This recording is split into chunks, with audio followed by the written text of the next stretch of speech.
us some money!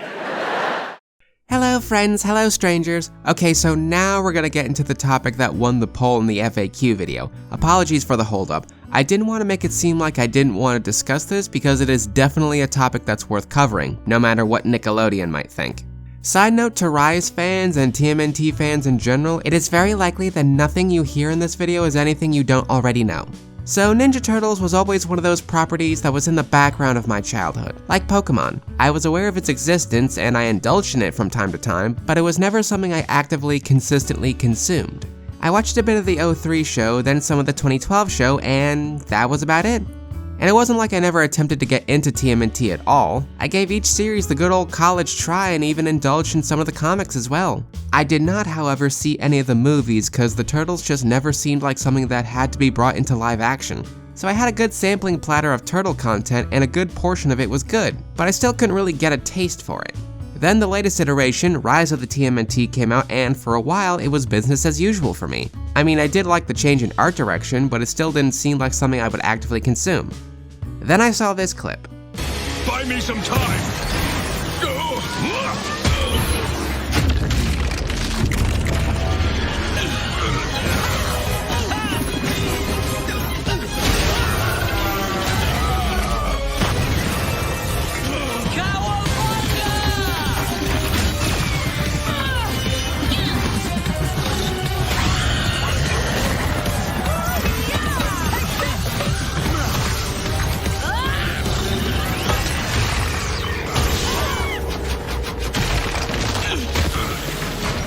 After that, I had no other choice than to consume more of this cartoon. And after having consumed Rise of the TMNT in its entirety, save for the Netflix movie that's coming out next year, I can safely say that it's my favorite iteration of Ninja Turtles to date because, oh my god, it hits so many spots for me. Dynamic, expressive art direction, clever and snappy dialogue, episodic storytelling with the more plot-heavy elements reserved for special episodes rather than making it all some tedious serialized slog, some of the funniest writing I've heard in any cartoon fucking ever, and, most importantly, it's not taking itself too seriously. It's just being its own thing and having fun. It's full of laughs, it's full of action, and interestingly enough, it's full of heart.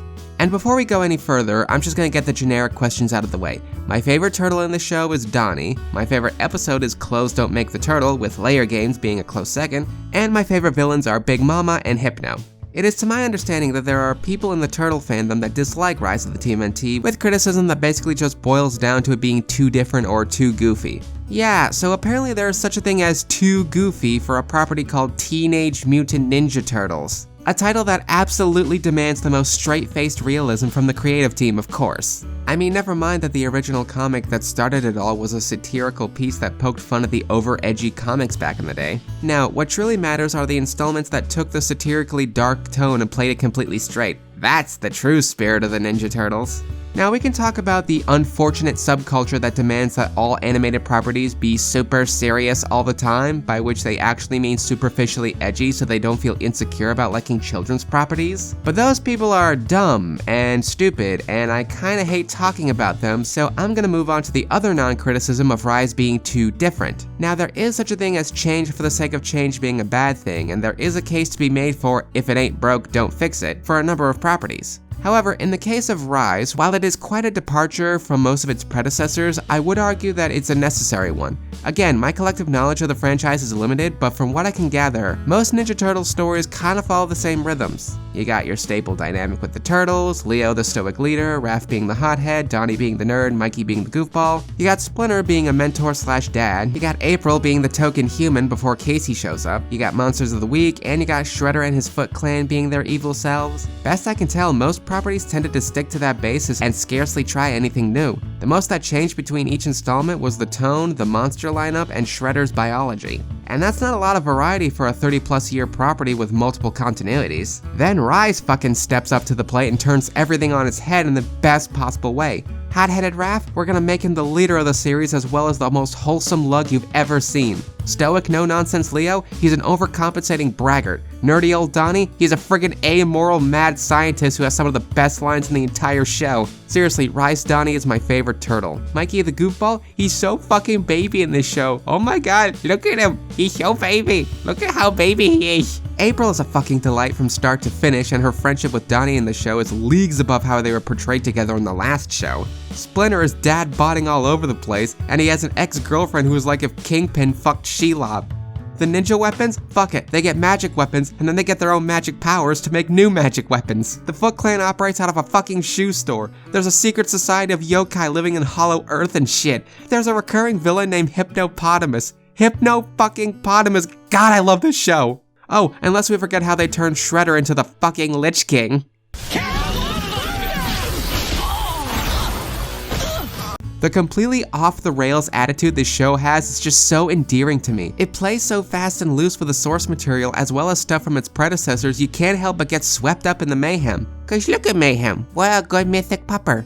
The zaniness really helps with keeping things varied and fresh. Sometimes the turtles are dealing with mythic stuff, sometimes they're trying to do menial tasks which require them to blend into human society, sometimes they're dealing with a villain of the week, and sometimes they're trapped in a deadly maze where they encounter a Minotaur who's voiced by Cree Summer, who looks smugly at the camera and asks, "Best you've ever had?" No one showed this episode to Sketchy. Of course, one of the most important things that makes Rise stand out is that the turtles actually behave like a proper family. They banter, they bicker, they roughhouse, they got older, middle, and younger sibling energies, but they do still very much love each other and have each other's backs. Also, there's a lot of hugging in the show, like so much hugging. I think there's more hugging in 2 seasons of this series than the entire TMNT cosmology. Hugging and actually saying I love you to each other. You don't see much of the turtle family being soft together, but you get a lot of that in Rise. I like that. Which lends itself to another reason I fucking love this show and its take on the main cast. No toxic masculinity. This seems like a weird thing to praise for a kids show, but trust me when I say that when you realize this, it makes everything so much better. The way the turtles are raised and encouraged to express their feelings and be emotional is honestly so refreshing. They're affectionate with one another, they're supportive, they aren't afraid to cry, and they understand the importance of family. I think Raph's characterization in this series demonstrates this the best. In Rise, Raph is the bulkiest he's ever been, with his weapons and powers just absolutely screaming bruiser. With a direction like this, you think they're gonna go cool but crude as they've ever gone with him. And yet, throughout the entire show, they display him being such an adorable being that he gives even Mikey a run for his money. He's sweet, he's sensitive, he's excitable, he's protective of his siblings to the point of being comically overprotective, and he takes his position as big brother very seriously. He only really raises his voice to the other turtles when he needs to play scary big brother and get their asses in gear, and is otherwise as thoughtful and considerate as any sibling could be. Stop eating the poison! We see this culminate in the season 2 finale where Shredder is at his full power and captures Splinter. We see Raph do everything to keep it together and try to come up with a plan on how to save the day, only for him to crack under the pressure when he doesn't know what to do. The deck is stacked against them, and he sees his inability to pull them out of the fire as a failing. And his moment of growth comes when he realizes that he doesn't have to be the one to save everyone and that he can trust his brothers the way they trust him. It's a powerful moment and a great bit of character development for Raph, and it's helped by the fact that, like other suspenseful and dramatic moments in the show, the fact that the series is a complete laugh riot the rest of the time helps those moments stand out. Before I move on, I want to posit this question to longtime Turtle fans. Did they make Raph the leader in Rise because it's something fans wanted to see for a long time? Was it because he had the best character work across the different installments? Or is it because we subconsciously associate the color red with leadership thanks to Power Rangers? Let me know in the comments. So yeah, toxic masculinity went straight into the fucking bin this season. The only time the turtles act especially dickish or hypermasculine, it's treated as the conflict of the episode. The season 1 finale had the boys being taught to put away their childish things and be super serious, unfeeling men. And all it does is get their asses kicked so they go right back to being themselves. In the episode Breaking Purple, Donnie tries to go all "because I said so dad" on his robo-son Shelton. He has a robo-son named Sheldon, by the way, he's freaking adorable. And it goes horrific for the both of them, and Donnie has to be nurturing and caring towards him in order for them to come to an understanding. There is a ton of episodes that showcase just how emotionally driven this family is and why they're better off for it. Speaking of the family, I like how April is considered part of the family from start to finish. All throughout the show, we see her hanging out with the fam, having immaculate BFF banter with Donnie, getting parented by Splinter, all the while trying to juggle normal human life with all this weirdness. I think episodes like Always Be Brownies and Donnie vs. Witchtown are where she stands out best. In those episodes, it's focused on her bouncing off singular characters and showing how their dynamic plays out. In the former, we see Splinter being the best dad to April and encouraging her to keep trying new things and find herself, even if most things she tries ends up failing no matter how hard she works at it. In the latter, we see her butting heads with Donnie over magic and science, and it ends with Donnie admitting that he's insecure about his place in the social circle being usurped by magic that can do everything his tech does. Only for April to remind him that she and the family like Donnie for who he is, not for what he can do. Remember kids, family is not a meritocracy. You don't need to earn your keep. And the fact that the show is so jam-packed full of jokes and set pieces makes those emotional moments hit you that much harder. That's the thing most people forget. Heavy moments in media work best when it's contrasted against something else. People remember the dramatic moments in Teen Titans because it's contrasted against the shitpost humor the other 90% of the show actually was. For every dramatic Zuko moment, there were a dozen hilarious Sokka moments. If the vast majority of a series is a drama, it runs the risk of becoming a melodrama. Rise is most certainly not a melodrama. Some iterations of TMNT might be, but that's their problem to deal with. Of course, in spite of all of this, there are those fans who say Rise of the TMNT is too different or too cringy in its humor, or complain that April is a black girl and how their problem with that totally isn't racist, no for realsies, and all that other tripe. And it kills me that these people are so short-sighted in their criticism. Especially when there are more valid, actual criticisms to be made about the show. Yeah, for all my earlier praise, there are faults with Rise, and unfortunately one of them is a big one for me. That being Draxum. When we first meet Baron Draxum, he's a bog-standard, I'm the real hero here because I'm the one plotting genocide kind of villain. For the first season, he was fine as a main antagonist, helped by a delightfully hammy performance by John Cena of all people. He served as a good antagonist for the Turtles. We got some backstory about how he made them out of Splinter's DNA and all that. We see him put on the Shredder armor, get beaten, and then Shredder more or less takes center stage as the big bad. Now, where this all goes down the plug hole is everything that happens after this point, because when next we see Draxum, he's all set up for, you guessed it, a redemption arc. And not a good one. A Steven Universe level redemption where the villains feel no remorse for their actions until the apologetic hero sucks their toes long enough. Even after being beaten by the Turtles and duped by the Foot Clan, Draxum is still very adamant about his desire to destroy all humans and is unapologetic in his nasty behavior towards the Turtles, Splinter, and April during all of this. So who's the one that keeps trying to push for his redemption? Mikey is. Why? Because he thinks the fact that Draxum made the Turtles with Splinter's DNA means that he's family and, of course, you don't give up on family, no matter how vile, cruel, nasty, murderous, or xenophobic they are. Ugh. So basically, everyone just has to grin and bear Draxum's shitty behavior because Mikey told them to. Keep in mind that, at this point of the show, Draxum went rogue against his own people, performed unlawful and heinous experiments on humans, including the previously human Splinter, spent years plotting the complete annihilation of humanity, which he very nearly followed through on when he donned the dark armor, and he doesn't show remorse for any of those actions the next time we see him. He doesn't even want to be involved in the family that Mikey is trying to force him into. No one is benefiting from this. Mikey is just strong-arming everyone to just forgive Draxum of all his wrongdoings, including Splinter, who has some serious emotional baggage regarding Draxum, or else he'll cry or some shit. And in one episode they frame it to suggest that because Splinter was able to find a source of happiness in his life despite the absolutely shitty deal he was given by Draxum, that he owes thanks to Draxum for what he did. Like, no! Are you fucking kidding? No! Draxum does not deserve that thanks. People who hurt you and those you care about are not responsible for the good things you find in your life in spite of what they did to you. They didn't make those good things happen for you. You did. You owe them nothing. What's worse is that we could have given more focus to another character redemption in the show that would have been much more satisfying to explore.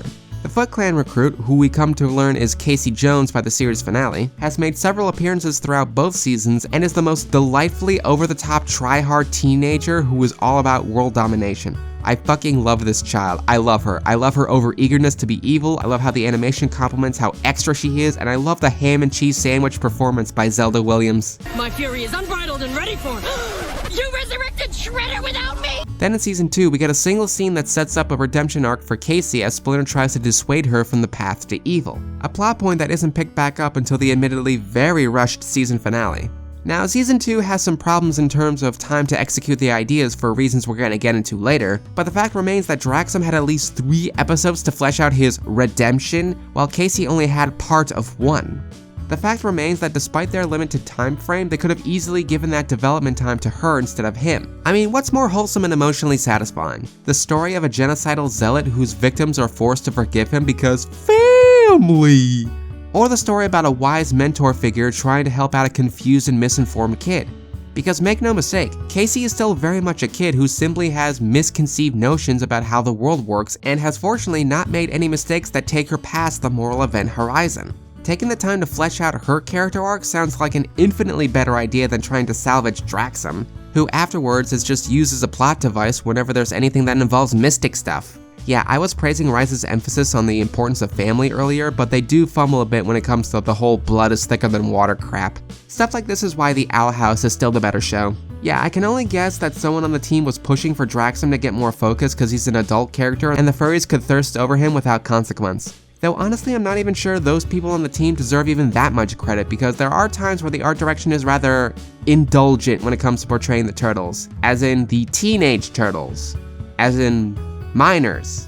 As in not adults. I don't know how prevalent turtle fucking is in the fandom, but there are times in Rise where it definitely feels like they're towing some sort of line. In fact, I remember hearing somewhere that some people on the art team were caught distributing smut of the turtles somewhere, but any leads I found on the subject went straight to dead ends, and best I can tell, the artists involved didn't stay on the show in its entirety. So I can't say with any confidence that there were pedophiles that had significant influence on the show, but given the shit we found from other official art teams, it wouldn't surprise me in the slightest. As it stands, I can only condemn people in the fandom for fucking on the turtles.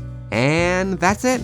Yeah, besides a shitty redemption arc and the possibility of creeps on their payroll, Rise is one of the best cartoons I've seen in the modern era. Something you'd be forgiven for not knowing, seeing as how little actual exposure the show got. Seriously, halfway through the first season, the show was shifted over from Nickelodeon to Nicktoons, which has a significantly smaller viewership pool. Advertisements and merchandise for the show was sparse to say the least. There were several multi-month hiatuses between seasons, with a much shorter season 2 being released in chunks, and the season 2 finale being more or less made on crunch time, leaving us waiting for the Netflix movie, which is supposed to drop some point in summer 2021. And I don't know how to check the original airing time slots for TV shows, but I can't imagine that in terms of Rise, they were ideal.